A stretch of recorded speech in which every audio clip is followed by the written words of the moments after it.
আর যে কোনো কাজ ফরজ, ওটা কাজের সাথে সম্পৃক্ত, কিন্তু সমস্ত কাজের বাহিরে এমনি শিক্ষা করাটাও ফরজ। যেমন নামাজ ফরজ, নামাজ শিক্ষা করাটাও ফরজ। হজ ফরজ, হজের বিধান জানাটাও ফরজ। এই ছাড়াও নামাজ, রোজা, হজ, যাকাত এগুলো ছাড়াও স্বাভাবিক একজন মুসলমানের জন্য তুলনামূলক জ্ঞান অন্বেষণ করা ফরজ। একটা তো হচ্ছে বিষয়ভিত্তিক জ্ঞান অর্জন, যতটুকু না হইলে নামাজ হয় না, যতটুকু না হইলে রোজা রাখা যায় না, যতটুকু না হইলে হজ যাকাত করা যায় না, এতটুকু ইলম শিক্ষা করা সবার উপরে ফরজ। তবে এই ফরজ বিধানগুলোকে বাদ দিয়েও এমনি ইসলাম সম্পর্কে এতটুকু নলেজ আপনার থাকতে হবে যে আপনার ঈমান আছে না গেছে, আপনি কি বিদআতি কাজ করতেছেন না সুন্নতি কাজ করতেছেন, আপনি যে কাজটা করতেছেন এটা কি ঈমান না কুফর, এতটুকু বেসিক নলেজ প্রত্যেকের জন্য শিক্ষা করা ফরজ। তো এমনই একটা বিধান, যে বিধানটা সম্পর্কে আমাদের আলোচনা না হওয়ার কারণে, মিম্বর থেকে আলোচনা না আসার কারণে জনসাধারণের মধ্যে এই বিধানটার চেতনা একদমই নেই, বরং এটাকে পশ্চিমারা ভিন্ন খাতে এটাকে প্রবাহিত করছে। জিহাদ এটা একটা ফরজ বিধান, আল্লাহ তাআলা দিয়েছেন, শর্ত সাপেক্ষে এটা দিয়েছেন। আর এই আলোচনা যখন মিম্বর থেকে আসে নাই, তখন পশ্চিমারা এই জিহাদটাকেই জঙ্গি টেরোরিজম হিসাবে মানুষের মধ্যে কি করছে, প্রতিষ্ঠা করছে। এই জিহাদ এটা একটা ফরজ, এটার প্রস্তুতি নেওয়াটাও ফরজ। এটার অন্যতম প্রস্তুতির গতকালকের আলোচনা ছিল নামাজ। নামাজের মাধ্যমে একজন মুমিন জিহাদের সর্বোচ্চ ট্রেনিংটা দিবে।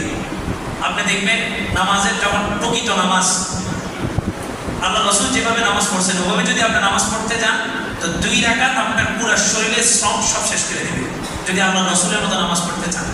আরেকটা হচ্ছে সবসময় পড়ি, 60-70 বছর পড়ি, রই সিজদা যাওয়ার আগে আগে হাত দিয়ে দিই, হাঁটু দেওয়ার আগে আমি আমার মতো করে পড়তেছি, কখনো কাউকে জিজ্ঞাসা করিনি, আর আমার মতো কোনো আযাবও আসতেছে না। আল্লাহ তো কোনো সময় ডাক দিয়ে বলেন এই তোমার তো সিজদা হইতেছে না। ইমাম সাহেবকে একজন প্রশ্ন করছে, হুজুর আপনার তেলাওয়াতটা তো বিশুদ্ধ না। যে কোনো একজন মুসল্লি, যে কোনো একটা মসজিদের ঘটনা, তো বলে যে তুমি এত বড় কথা বলার সাহস পেয়েছো, আমি এখানে 25 বছর যাবত ইমামতি করি, আমার যদি তেলাওয়াত শুদ্ধ না হয় তো 25 বছর এখানে আসি কেন?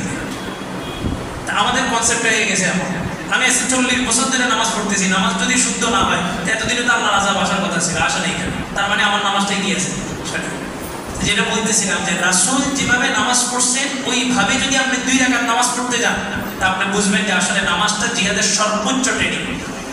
আল্লাহ তাআলা বলে যারা রুকুতে যায় কিন্তু রুকু ঠিকমতো করে না, হাসরের মাঠে তাদেরকে বলা হবে ওয়ারকাউ, তোমরা রুকু করো। আর আল্লাহ রাসূল বলেন তাদের পিঠটা তখন আল্লাহ তাআলা কাঠের মতো শক্ত করে দিবেন, তারা রুকু করতে যাবে পিঠটা ভেঙে যাবে, মেরুদণ্ড ভেঙে যাবে। এটা হচ্ছে কার বিধান? যে নামাজি সবসময় কন্টিনিউ রুকু করে, রুকুটা রুকুর মতো হয় না, তার বিধান।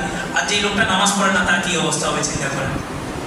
নামাজ পড়ছে সময় মতো পড়ে নাই, কাজা করছে, কত লক্ষ বছর তার জাহান্নামে চলতে হবে। আর যে লোকটা নামাজই পড়ে নাই, তো নামাজ হচ্ছে জিহাদের সর্বপ্রথম এবং সর্বোচ্চ ট্রেনিং, চূড়ান্ত ট্রেনিং। আমরা তো সিজদা দিতেছি, রুকু দিচ্ছি, কোনো ক্লান্তি নেই, অথচ রাসূল নামাজে দাঁড়াইছেন তো পা ফুলে গেছে, পায়ের মধ্যে পানি জমে গেছে। ওই নামাজটা কেমন ছিল? নামাজে দাঁড়াইছে, হযরত আলী তীর বের করে ফেলছে, ওই নামাজটা কেমন ছিল? 2 জন পাহারা দিতেছে, আল্লাহ রাসূল ঘুমাইতেছে যুদ্ধের ময়দানে, তো সাহাবী সূরাতুল কাহফ তেলাওয়াত শুরু করছে। পাশের সাহাবী, 2 জন সাহাবী, তো একজন বলতেছে ঠিক আছে আমি একটু ঘুমাই, তুমি একটু ইবাদত করো, তোমার যখন আবার ক্লান্তি আসবে আমাকে জাগায় দিবা, আমি ইবাদত করব, তুমি ঘুমাবা। তো সে ঘুমাইতেছে, দিকে তীর আইসা পিঠ পুরো চালনির মতো ঝাঁঝরা করে দিয়েছে, কিন্তু নামাজ ছাড়তে চাইতেছে না। তো ওই নামাজ কোনটা ছিল যেটা যুদ্ধের ময়দানে যাওয়া পর্যন্ত ছাড়ে নাই? এখন যুদ্ধের ডাক দেন সব হাজির, মিছিলের ডাক দেন সব হাজির, কই ফজরের নামাজের মুসল্লি নাই। তো জিহাদের 1 নাম্বার ট্রেনিং হচ্ছে কি? নামাজ। নামাজ জাতিকে জিহাদের ট্রেনিং দিতে হইলে সর্বপ্রথম মসজিদে ঢোকান, যে তুমি আগে 5 ওয়াক্ত নামাজ ঠিক মতো পড়ো, তারপর তোমাকে ট্রেনিং দেওয়া হবে। নামাজই হচ্ছে সর্বোচ্চ ট্রেনিং, এটার উপর আর কোনো ট্রেনিং এর প্রয়োজন নেই। দ্বিতীয় নাম্বার হচ্ছে রোজা। রোজা রমজানের রোজা চলে যাওয়ার পরে শাওয়ালের কয়টা রোজা? 6টা রোজা। আল্লাহ তাআলা তো চাইলে শাওয়ালে না দিয়ে অন্য কোনো মাসে দিতে পারতেন, শাওয়ালে কেন দিয়েছেন? এর একটা কারণ লাতাইফুল মাআরিফ একটা কিতাব আছে, ইবনে রাজাব আল হাম্বলি রাহমাতুল্লাহ আলাইহি লিখেছেন। উনি বলেন শাওয়ালের মধ্যে আল্লাহ তাআলা 6টা রোজা দিয়া বান্দাকে ওই যে রোজার একটা ধারাবাহিকতা, রোজার উপরে একটা অভ্যস্ত করতে চাইতেছেন, যে বান্দা যেন সারা বছর কি করে রোজা রাখে। আপনি আশ্চর্য হবেন, এই আধুনিক টেকনোলজির যুগে এসে ডাক্তাররা সর্বশেষ প্রেসক্রিপশন করে যে উপোস থাকবেন সকাল থেকে সন্ধ্যা। কোনো ওষুধে কাজ হইতেছে না এই লোকটা, ডাক্তারের শেষ প্রেসক্রিপশন কি? সকাল থেকে সন্ধ্যা পর্যন্ত উপোস থাকেন। ওইটাই তো ইসলামের ভাষায় রোজা বলছে। কোনো প্রেসক্রিপশনে কাজ হইতেছে না তো বলে যে আপনার সকাল একদম ফজরের সময় ওইটা হাঁটতে বের হতে হবে। আর ওই লোকটার বিবেক জাগ্রত হয় না যে ডাক্তারের সর্বশেষ প্রেসক্রিপশন ফজরের সময় আসলো কেন? সে ফজরের সময় ওইটা হাঁটে কিন্তু মসজিদে আসে না, অথচ ফজরের নামাজই তো আসার ট্রিটমেন্ট। তো প্রথম নম্বর হচ্ছে কি? নামাজ। এই জন্য নামাজ শিখবো নামাজের মতো। রুকু যেভাবে বলছে ওভাবে, সবাই তো জানি মাথা পিঠ কোমর সমান হইতে হয়, পা হাঁটু রান হাঁটু এবং পায়ের গোছা এই তিনটাও কি হইতে হয়? সোজা হইতে হয়। একজন, আমি তো পারবো না, আমি সিলিন্ডার করতেছি, একজন দেখাতে পারবেন যে আমি একটা পিলারের সামনে একদম এই জায়গা থেকে রুকু দিব কিন্তু আমি পড়বো না? পারবেন? এটা যে জিহাদের সবচেয়ে কঠিন ট্রেনিং, এটা ঠিক করেন।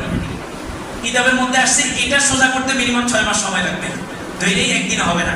তো সবাই তো জানি নামাজের রুকুতে মাথা পিঠ কোমর সোজা রাখতে হবে, এটা তো সবাই জানি। মানি কয়জন? রান হাঁটু পায়ের গোছা তিনটা সোজা রাখতে হবে, মানি কয়জন? জানার নাম জানা নয়, মানার নাম জানা হয়। যারা জিহাদের চেতনা লালন করেন, জিহাদের 1 নম্বর ট্রেনিং কি? নামাজ। 5 ওয়াক্ত নামাজ। আসেন মসজিদে, যেই নামাজ পড়ার পরে শরীর থেকে ঘাম বেরিয়ে যাবে, মনে করবেন যে এই নামাজ রাসূলের যুগের সাথে কিছুটা মিলছে।